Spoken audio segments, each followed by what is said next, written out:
في الفيديو ده عايزين نبدأ نتكلم مع بعض عن ال LED. طيب يعني ايه اصلا LED؟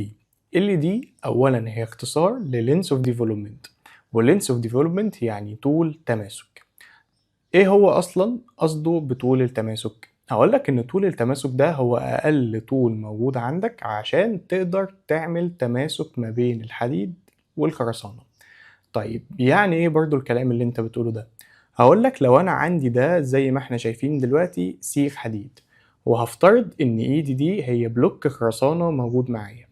لو انا دلوقتي السيخ ده مصبوب عليه خرسانة زي ما احنا شايفين دلوقتي، فانا عايز لما اجي وهبدأ ان انا اشد السيخ بتاعي، فعايز لما اشد السيخ بتاعي ما الاقيش ان السيخ بتاعي اتخلع بالشكل اللي موجود قدامنا دلوقتي ده كده. لا، انا عايز لما اجي واشد السيخ اللي موجود قدامي يحصل عندي كسر عند النقطة اللي هي اللي احنا شايفينها هنا، التقاء السيخ مع الكونكريت اللي موجودة. بمعنى برضو ان انا لما هاجي وهشد السيخ ده من هنا كده، ايه اللي هيحصل في السيخ؟ هلاقي ان انا السيخ بتاعي ده اتكسر، هتلاقي حتى في حتة موجودة عندك جوه الخرسانة اللي موجودة عندي. طيب ممكن برضو نبدأ ان احنا نفهم الموضوع بتاعنا ده بشكل اوضح.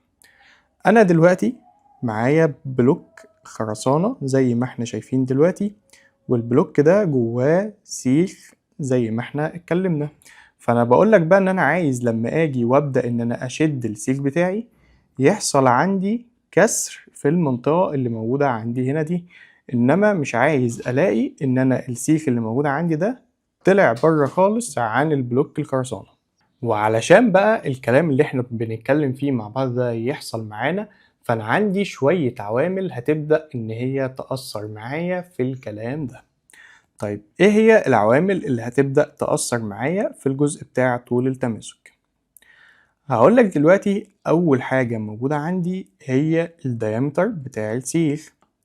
هل انا دلوقتي لو عندي سيخ فاي 12 وعندي سيخ تاني فاي 16، هل التماسك اللي هيحتاجه السيخ فاي 12 ده هو نفس التماسك اللي هيحتاجه السيخ الفاي 16 ده؟ هتقولي لأ، يعني دلوقتي اختلاف الأقطار هيأثر معايا في طول التماسك. طيب هل لو أنا السيخ اللي موجود عندي ده مشرشر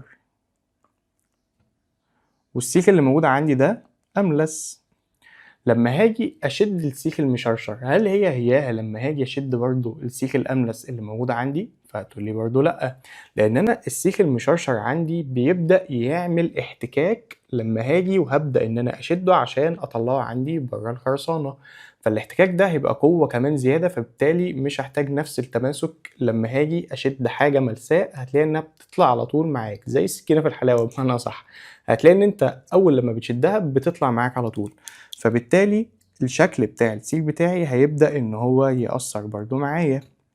طيب جميل، اذا كان دلوقتي القطر بتاعي ده أثر والشكل برضو بتاع السيخ ده أثر اللي هو مشرشر ولا أملس، طب هو مش إجهاد السيخ برضو هيبدأ ان هو يأثر معايا؟ فهقول لك يبقى تالت حاجة موجودة معانا هي القيمة بتاعت الفيلد. الحديد ده سواء كان موجود معايا ب400، الحديد ده سواء كان موجود معايا ب500، يعني ايا كان هتلاقي ان انت اجهاد الحديد بتاعك هيأثر معاك على طول التماسك. طيب جميل جدا. طب هندسة، دلوقتي لو انا عندي بلوك برضو خرسانة، والبلوك ده جواها سيخ النهاية بتاعه مستقيمة زي ما احنا شايفين دلوقتي، وعندي سيخ تاني النهاية بتاعه برجل زي ما احنا شايفين عندي، هل دلوقتي لما هاجي وهشد السيخ ده التماسك بتاع السيخ اللي فوق هيبقى هو التماسك بتاع السيخ اللي تحت؟ فهقول لك برضو لا، انا السيخ المستقيم هتلاقي ان هو بيطلع معايا على طول، انما السيخ اللي بيبقى موجود معايا برجل دي فهتلاقي ان الرجل دي بتقاوم معايا لما باجي ابدا ان انا اشد السيخ، فبالتالي رابع حاجة موجودة معايا هي النهاية بتاعة السيخ بتاعي سواء كان عندي مستقيم او بجنش او برجل ايا كان. طيب خامس حاجة برضو موجودة معانا واحنا اصلا قلنا ان طول التماسك ده هو عبارة عن اقل طول عشان اقدر اعمل تماسك عندي ما بين الحديد مع الخرسانة. فكل اللي فات ده انا عمال بتكلم معاك عن الحديد، انا لسه ما اتكلمتش معاك عن الخرسانة. فبالتالي الاف سي بتاعت الخرسانة او الاجهاد بتاع الخرسانة هيبدأ ان هو يأثر معايا على طول التماسك اللي موجود عندي. طيب جميل، يبقى احنا كده اتكلمنا مع بعض عن شوية عوامل، فاضل لي فيهم عامل واحد موجود معايا وهو الإيتا. طيب ايه هو بقى معامل الإيتا اللي انا جيت وقفت عنده ده؟ وخلي بالك عشان هو مهم جدا وبيتنسى. هقولك ان معامل الإيتا ده بيتوقف على مكان السيخ اللي موجود عندي.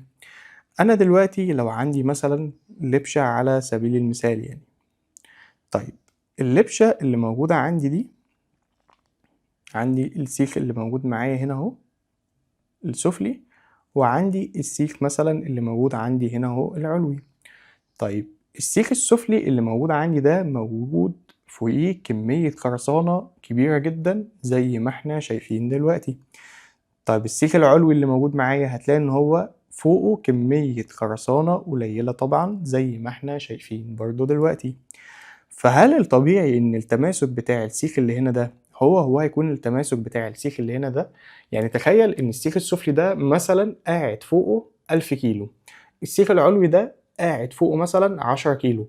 هل لما انا هاجي وهبدا ان انا احرك السيخ السفلي اللي فوق ال 1000 كيلو ده هتلاقي ان هو بيفلفص، ان هو مش قادر اصلا ان هو يتحرك او يروح او يجي بسبب الكميه اللي موجوده فوقيه.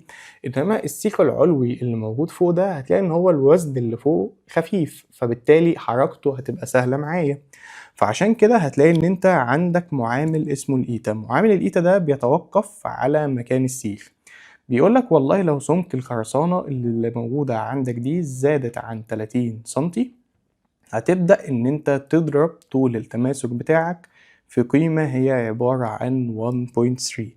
يعني انا دلوقتي لو سمك الخرسانة ده كان موجود معايا على سبيل المثال ب50 سنتي، في الحالة دي هبقى محتاج ان انا اي طول تماسك عندي موجود في اسياخ علوية موجودة عندي ان انا هضربه عندي في 1.3. طيب دي كده كانت شوية عوامل بتأثر معايا على طول التماسك بتاعي. بس الطبيعي ان انا مش هاجي عند كل حالة موجودة عندي وهبدأ ان انا احسب لها طول التماسك، يعني لا، يعني اكيد ده مش كلام. مش هاجي هنا في الحالة دي اشوف والله دي نهاية السيخ كذا، انا هنا عندي رجل، انا هنا عندي الحديد ده مشرشر، انا هنا عندي مثلا الحديد ده املس. لا يعني مش هبدأ ان انا اقعد ابص على كيس من الكيسز اللي موجودة عندي. هتلاقي ان انت عندك الكود المصري مديلك جدول بتبدأ من خلاله تحسب طول التماسك اللي موجود عندك، وطول التماسك ده هتبدأ تحسبه بناء على الإجهاد بتاعك بتاع الحديد والإجهاد بتاعك بتاع الخرسانة. هتبدأ من خلالهم تشوف القيم بتاعهم وتبدأ تطلع القيمة بتاعتك في الآخر بتاعة ال LED اللي هي طول التماسك. ايه بقى الحالات اللي انا ممكن ابدأ استخدم فيها معايا طول التماسك اللي هو ال LED؟ خليني اقولك لو انت عندك بلاطة حمام زي الشكل اللي موجود مثلا قدامي، والبلاطة دي عندي متهبطة، فطبعا نتيجة التهبيط اللي موجود قدامي هتلاقي ان انت السيخ العلوي مش قادر يكمل. فانت في الحالة اللي زي دي بتيجي من هنا وبتبدأ ان انت تعمل مقص في الحديد بتاعك، وطبعا المقص ده لازم يبدأ ان هو يوفي معاك ال LED من التقاطع بتاع الاسياخ. وطبعا هنشوف الموضوع ده بشكل اوضح واكتر لما هنبدأ ان احنا نخش في البلاطات. خلونا برضو ناخد مع بعض كده من هنا مثال تاني. انا دلوقتي مثلا لو موجود معايا قاعدة بالشكل ده، والقاعدة دي طبعا هتلاقي ان هي موجود عليها عندي عمود، فالمفروض ان الحديد بتاعي بتاع الأعمدة ده يبدأ يدخل معايا برضو جوه القاعدة المسافة بتاعي اللي هي ال LED عشان اعمل تماسك ما بين الحديد اللي جاي معايا من العمود مع القاعدة. برضو هنقابل الموضوع ده موجود معانا، لو انا عايز اعمل مقص مثلا في حديد بتاع كاميرا سلم او اي حاجة من الحاجات دي. هتلاقي برضو ان انت جاي معانا من هنا هتبدأ ان انت تعمل مقص وتفصل الحديد بتاعك هنا من الالتقاء بتاع الاسياخ بتاعك، بحيث برضو ان انت توفي معانا ال دي. فدي كده كانت كيسز سريعة هتقابلنا وهبدأ ان انا استخدم فيها طول التماسك بتاعي، وهنشوف بقى الموضوع مع بعض بشكل اكبر لما نبدأ ان احنا ندخل في الشوب دروينج.